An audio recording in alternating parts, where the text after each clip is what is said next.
Hello and welcome to another Royal Reviewer live pop-up chat, and this one is to actually deport, I'm not quite sure what the correct word is, some information, some breaking news which has just come through, official news that has been released from Buckingham Palace. A Buckingham Palace spokesperson has said, and I'll repeat this a few times through the video because I know we'll have lots of people joining us, but the Buckingham Palace spokesperson has said, and I do directly quote, "After careful consideration, the Duke of Edinburgh has taken the decision to voluntarily surrender his driving licence." And of course, this is referring to the road traffic accidents which happened on the Sandringham estate, just outside of the main Sandringham gates. Of course, we're referring to the one where there was the two ladies and the baby in the car, and of course, Prince Philip's Land Rover got upturned and he was rescued, and there were a few injuries here and there.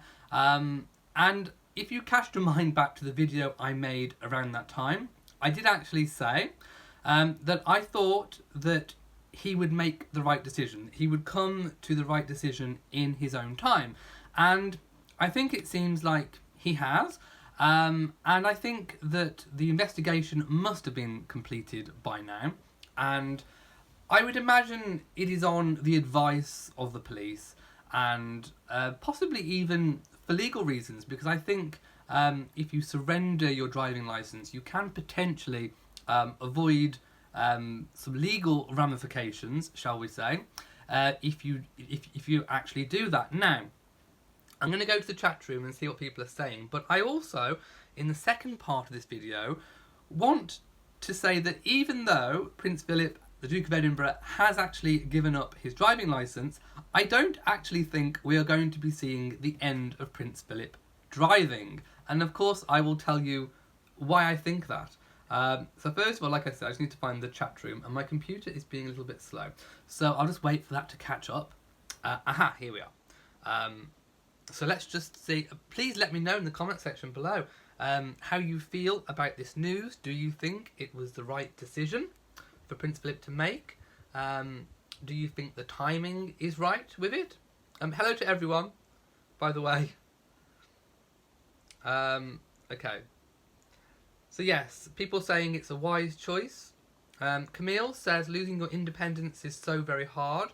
May the prince find peace in his decision. Well, I would agree with that, but I don't think he's going to be entirely losing his freedom, and I'll tell you that in a moment. So for those people who have just joined us, I'll read it again.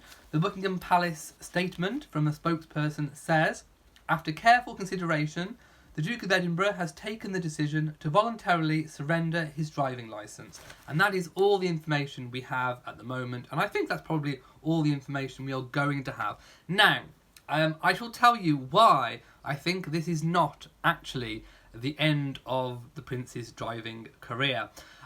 So, in UK law, if you are driving on a private estate, therefore you are not using any main public roads or highways, you do not actually need a driving licence. Now, as we know, the royal family own many private estates with a huge amount of acreage. You know, Windsor Estate, Sandringham, Balmoral, these are all vast private estates where you do not need a driving licence to drive on them. That is why many young royals, including Princes William and Prince Harry and James Viscount Severn, have all learnt to drive on the private estates. Proper cars when they were young, when they were children.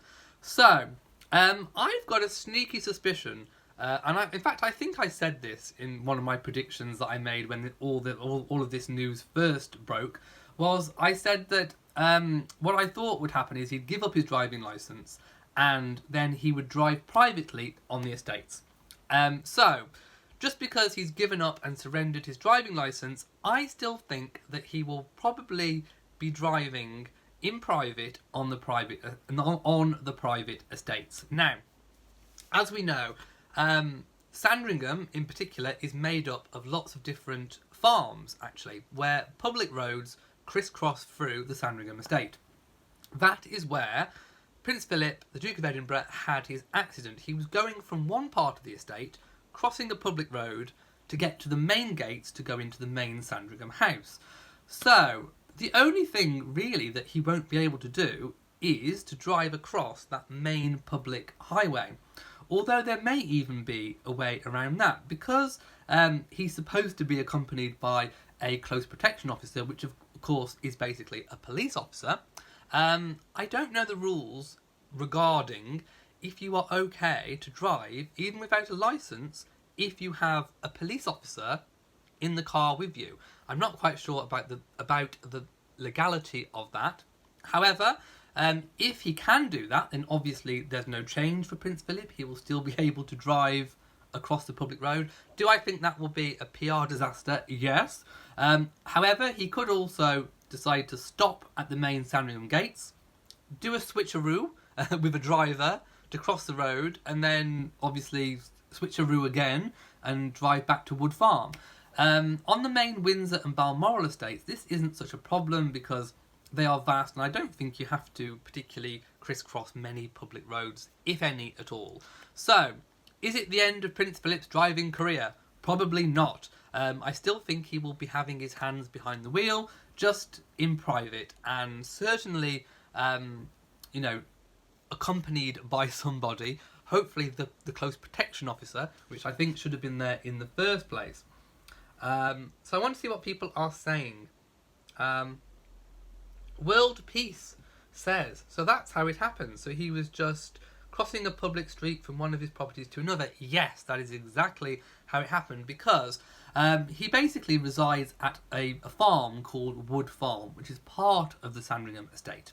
And he uses that as his main retirement residence. Think of it a little bit like a man cave. It's like a big farmhouse man cave.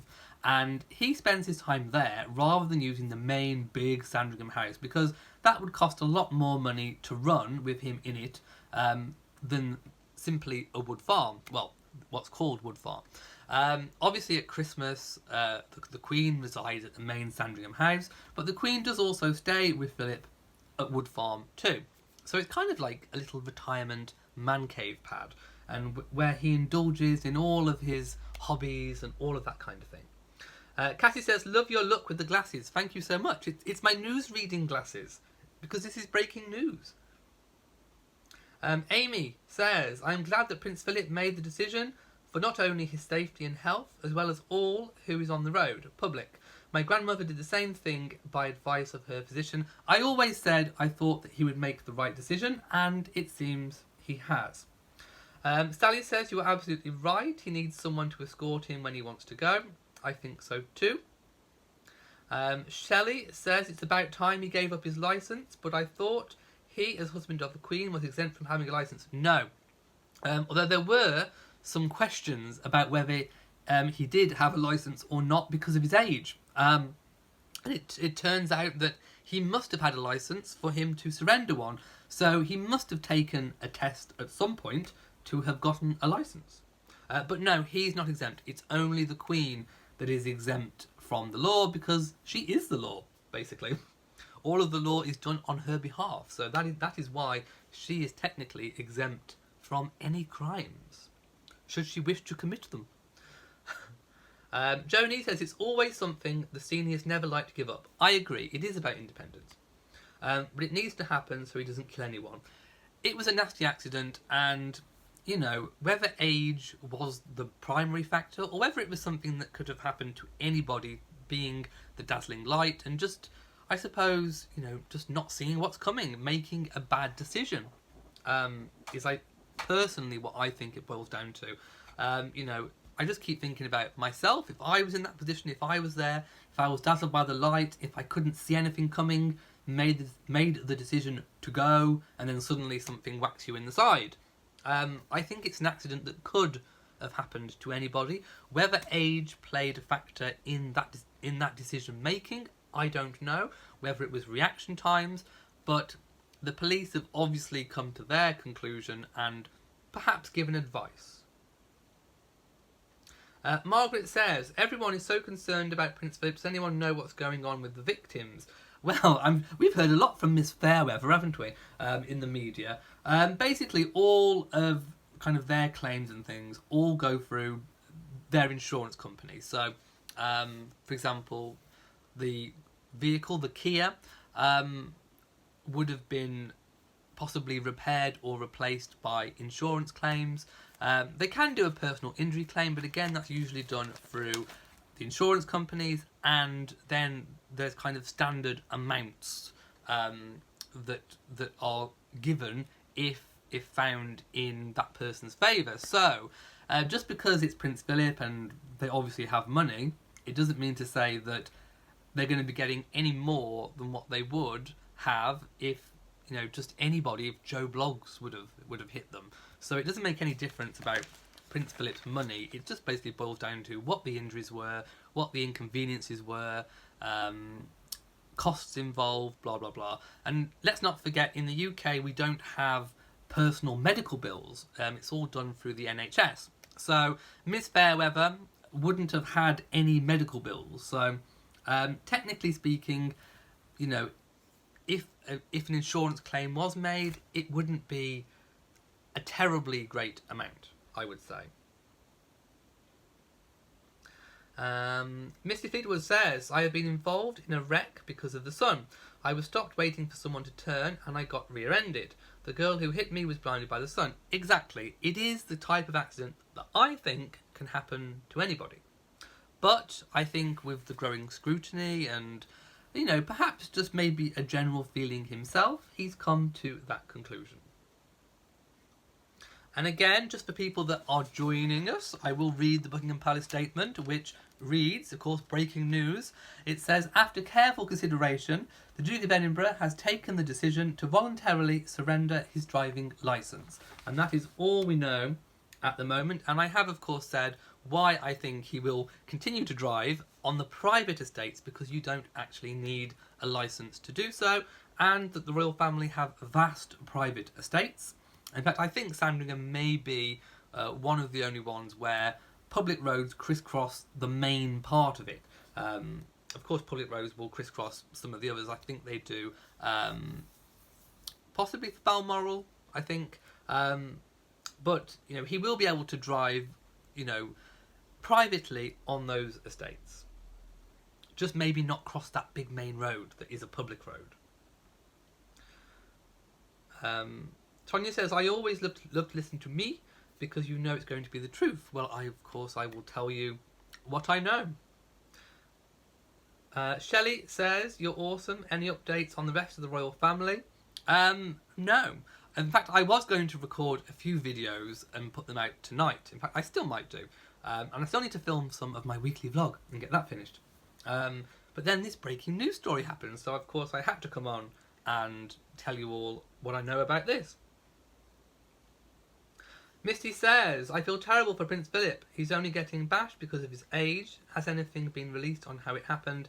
No, but I think we pretty much know how it happened. He said himself that he was blinded by the sun, and he obviously didn't see what was coming along, which of course was the Kia. They got hit. He was crossing the big main junction to get to Sandringham, and that's basically what happened. You know, it was an accident. Yes, I have got my red flag, my red fan for the breaking news. EAO, yes, the Queen is the law. She is indeed. Jerry says, darn, and I was just about to hire Prince Philip as my chauffeur. If anyone needs a chauffeur, there we go. No, I think he's made the right decision. I really do. And I think making that right decision comes for different people at different ages as well. I agree, it could happen to anybody. I really, really do. But like I say, I still think he'll be able to drive on the private estates, and I still think he will.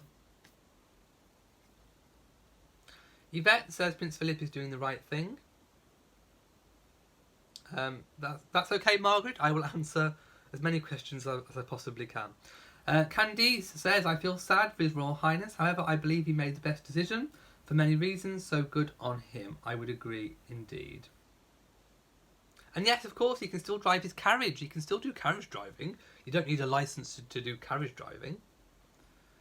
And I agree. I think the council are going to make that stretch of road safer. They did kind of lower the speed limit, and they are looking at different traffic calming measures as well. And I think they also want to reduce the speed limit by a further 10 miles an hour as well, because there have been lots of actual fatalities on that stretch of road.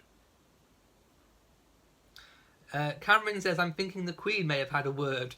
Maybe. I wouldn't like to cast aspersions.